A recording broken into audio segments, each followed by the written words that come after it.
मैं डॉक्टर के मिश्रा आप सभी व्यूवर्स को नमस्कार करता हूं और हमारे यूट्यूब चैनल आर क्लासेस पर आपका स्वागत करता हूं। यह एक विशेष श्रृंखला है जिसमें कि हमने करंट अफेयर्स सामायिकी बेसिक कीज के की पॉइंट्स का हमने पुनरावलोकन किया है। मुझे मालूम है कि डिफरेंट कॉम्पिटिटिव एग्जामिनेशंस में करंट अफेयर्स से भी काफ़ी क्वेश्चंस पूछे जाते हैं। उन्हीं को ध्यान में रखते हुए रिकैप और रिव्यू ऑफ की पॉइंट्स यानी कि प्रमुख बिंदुओं को ही हमने केवल संदर्भित किया है और यह श्रृंखला आप सभी व्यूवर्स को समर्पित है। हमें यकीन है आपको जो भी पॉइंट्स हमने इसमें व्याख्यान में लाएंगे या आपको लिए डिस्कस करेंगे वह सब आपके लिए महत्वपूर्ण होंगे। आइए अब हम डिटेल में देखते हैं। 1. भारत वर्तमान में स्थापित अक्षय ऊर्जा क्षमता के मामले में विश्व भर में कौन से स्थान पर रहा है? ऑप्शंस हैं पहले, दूसरे, तीसरे या चौथे। करेक्ट ऑप्शन है चौथे। अब देखिए ये क्वेश्चन वाकई बहुत इंपॉर्टेंट है। कई सारे कॉम्पिटिटिव एग्जामिनेशन में खासकर ऊर्जा से संबंधित, चाहे वो अक्षय ऊर्जा की बात हो या अन्य अदर ऊर्जा रिसोर्सेज की बात हो, उसके बारे में पूछा जा सकता है। यहाँ पर अक्षय ऊर्जा की हम बात कर रहे हैं। विश्व में भारत चौथे स्थान पर है, जबकि भारत सौर ऊर्जा में 5वें स्थान पर है और स्थापित पवन ऊर्जा क्षमता के मामले में चौथे स्थान पर। देश ने कुल स्थापित अक्षय ऊर्जा क्षमता ने 100 गीगावाट का प्रमुख लक्ष्य हासिल कर लिया। Now let us come to the next question. Question number 2, भारतीय रिजर्व बैंक ने हाल ही में सहकारी राबो बैंक यूए पर कितने करोड़ रुपए का जुर्माना लगाया? ऑप्शंस दिए हुए हैं 1, 2, 3 और 4 crore, A, B, C, D respectively. So correct option है 1 करोड़। भारतीय रिजर्व बैंक ने हाल ही में सहकारी राबो बैंक यूए पर नियामक अनुपालन में कमियों के लिए 1 करोड़ रुपए का जुर्माना लगाया। यह जुर्माना बैंकिंग विनियमन अधिनियम 1949 के कुछ प्रावधानों से संबंधित निर्देशों के उल्लंघन के लिए जुर्माना लगाया गया। दूसरे पॉइंट पर आते हैं। निम्न में से किस मंत्रालय ने स्वयं सहायता समूहों के उत्पादों के बाजार के लिए सोन चिरैया नाम का ब्रांड लॉन्च किया? अब ये सोन चिरैया, ऐसे भाई कंफ्यूज मत होइएगा, सोन चिरैया नाम की कुछ और भी पिक्चर वगैरह भी हो सकता आई हो। वैसे मैं आपको बस केवल इंडिकेट कर रहा हूँ, सच्चाई तो आप जान ही सकते हैं, बहुत सारी पिक्चरें देखते होंगे। तो चलिए ऑप्शंस यहाँ दिए हुए हैं, अब सही ऑप्शन का हम पता लगाते हैं। सही ऑप्शन क्या है? सो आवास और शहरी मामलों के मंत्रालय ने हाल ही में स्वयं सहायता समूहों के उत्पादों के बाजार के लिए सोन चिरैया नाम का ब्रांड और लोगो लॉन्च किया। यह महिलाओं को आर्थिक रूप से सशक्त बनाने और सम्मानजनक जीवन जीने में मदद करेगा। इनफैक्ट जैसा कि मैं अभी पहले बोला कि इस नाम से शायद पिक्चर भी है और कुछ बुक्स भी इस नाम से हैं। खैर वो एक अलग की बात है, लेकिन यहाँ पर जिस पर्पज के लिए ये यूज किया गया उसको जानना बहुत जरूरी है। नेक्स्ट पॉइंट पर हम आते हैं। उत्तरी दिल्ली नगर निगम ने हाल ही में कचरा उठाने के लिए शिकायत दर्ज करने में मदद करने के लिए कौन सा ऐप लॉन्च किया? सो यहाँ पर करेक्ट ऑप्शन है क्लीन सिटी ऐप।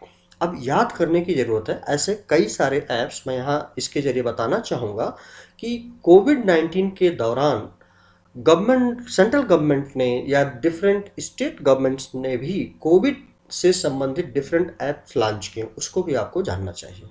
यहाँ पर इस समय हम केवल क्लीन सिटी ऐप की बात कर रहे हैं। उत्तरी दिल्ली नगर निगम ने हाल ही में निवासियों को उस क्षेत्र में कचरा उठाने के लिए शिकायत दर्ज करने में मदद करने के लिए क्लीन सिटी ऐप लॉन्च किया। इस सुविधा का लाभ Civil Lines zone, Keshavpuram zone और रोहिणी जोन के निवासी ले सकते। नेक्स्ट पॉइंट पर हम आते हैं। हाल ही में किसने भारत की वाहनों की आबादी का आधुनिकीकरण करने के उद्देश्य से राष्ट्रीय वाहन स्क्रैपेज नीति लॉन्च की? अनुपम कुमार, नरेंद्र मोदी, हरदीप सिंह पुरी, संजय माथुर है। Correct option is Narendra Modi. प्रधानमंत्री नरेंद्र मोदी जी ने हाल ही में भारत की वाहनों की आबादी का आधुनिकीकरण करने के उद्देश्य से राष्ट्रीय वाहन स्क्रैपेज नीति लॉन्च की। इस नीति को स्वैच्छिक वाहन बेड़े आधुनिकीकरण कार्यक्रम के रूप में भी करार दिया गया। यह नीति गतिशीलता में आधुनिकता की यात्रा और परिवहन के बोझ को कम करेगी। नेक्स्ट पॉइंट आते हैं, निम्न में से कितने पुलिस अधिकारियों को हाल ही में जांच में उत्कृष्टता पुरस्कार के लिए केंद्रीय गृह मंत्री पदक से सम्मानित किया गया? ऑप्शंस हैं ए 50, बी 120, सी 152 और D 251। Correct option is C 152। देश के 152 पुलिस अधिकारियों को देश में अपराध की जांच के अपने उच्च पेशेवर मानकों के लिए जांच में उत्कृष्टता पुरस्कार के लिए केंद्रीय गृह मंत्री पदक से सम्मानित किया गया। इन पदक से सम्मानित किए जाने वाली सूची में 28 महिला पुलिसकर्मी भी शामिल हैं। नेक्स्ट पॉइंट आते हैं, भारत के कितने और आर्द्र भूमियों को रामसर सचिवालय से रामसर स्थलों के लिए रूप में मान्यता दी? ऑप्शन है 1, 2, 3 और 4। सो ऑप्शन डी सही है यहाँ पर 4। रामसर सचिवालय, in fact it is related to wetland और ये इंटरनेशनल एक वेटलैंड कन्वेंशन है बेसिकली, जिसको कि हम रामसर कन्वेंशन के भी नाम से जानते हैं, जहाँ पर कि वेटलैंड्स को आइडेंटिफाई करना है इंटरनेशनली। सो अभी इंडिया से भी 4 और वेटलैंड को रामसर सचिवालय से रामसर स्थलों के रूप में मान्यता दी गई है। यह स्थल जानने की जरूरत है, ये इनफैक्ट जीके और आपका करंट अफेयर्स दोनों हो सकता है। थोल, वाधवाना और हरियाणा के सुल्तानपुर और भिंडवास में स्थित है। इस साथ ही भारत में अब रामसर स्थलों की संख्या यानी कि वेटलैंड्स की संख्या 46 हो गई है। नेक्स्ट पॉइंट आते हैं, भारत और किस राज्य के शोधकर्ताओं के मुताबिक भारत की पुरानी बीमारी ने बोझ ने कोविड लहर को बढ़ावा दिया? A London, B Dubai, C California, D Texas. Next correct option है कैलिफोर्निया। भारत और कैलिफोर्निया के शोधकर्ताओं ने के मुताबिक इनफैक्ट भारत की पुरानी बीमारी मधुमेह और उच्च रक्तचाप जैसी बीमारियों ने कोविड लहर को बढ़ावा दिया। रिपोर्ट के मुताबिक भारत में समृद्ध जीवन शैली उन्हें मधुमेह और हृदय रोग जैसी बीमारियों के प्रति संवेदनशील बनाती है। नेक्स्ट पॉइंट, इनमें से कौन सा ऐप विश्व भर में सबसे अधिक बार डाउनलोड किए जाने वाला ऐप बन गया?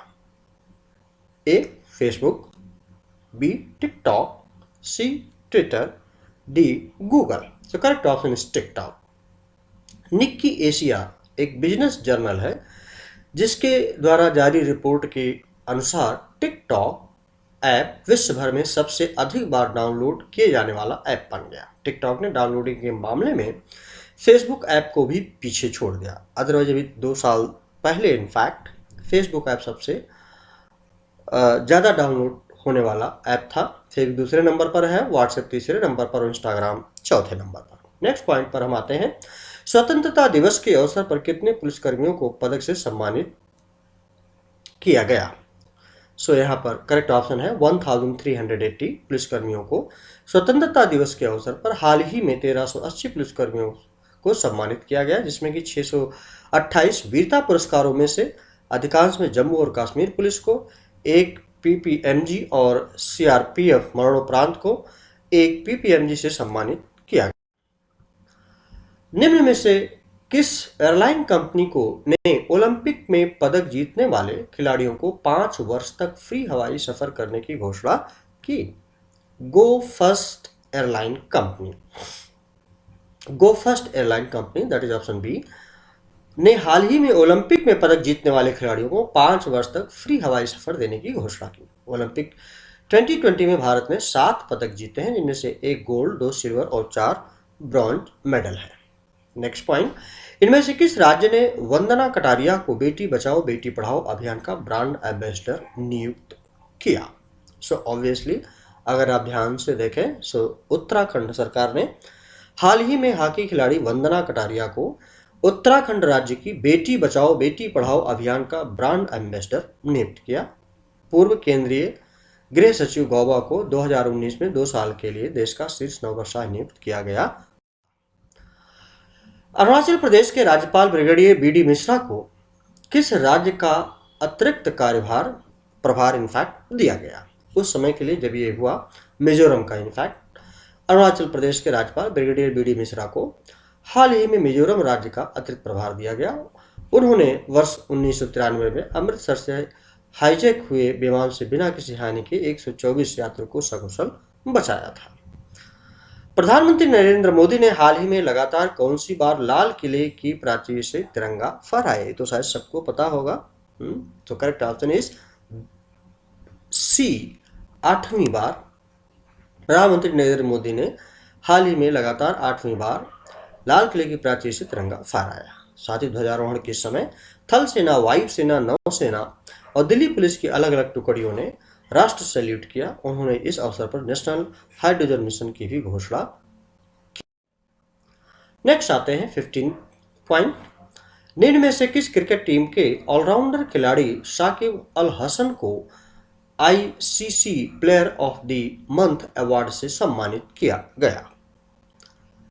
बांग्लादेश क्रिकेट टीम के ऑलराउंडर खिलाड़ी शाकिब अल हसन। अब ये शाकिब अल हसन नाम जरूर दिमाग में रखना चाहिए that this name is in fact associated with Bangladesh related to cricket.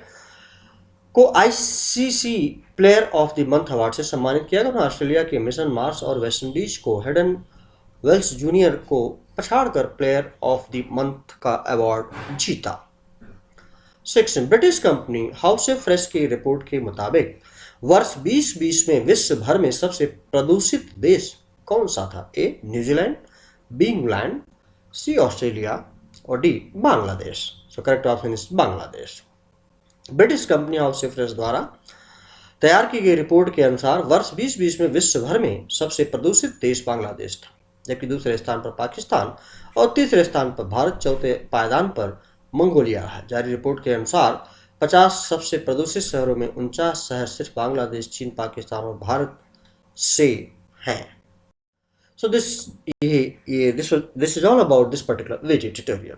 आशा करता हूँ आपको पसंद आया होगा। यदि आपको पसंद आया आप जरूर लाइक, सब्सक्राइब करें। Thank you very much. Have a nice time. Best of luck.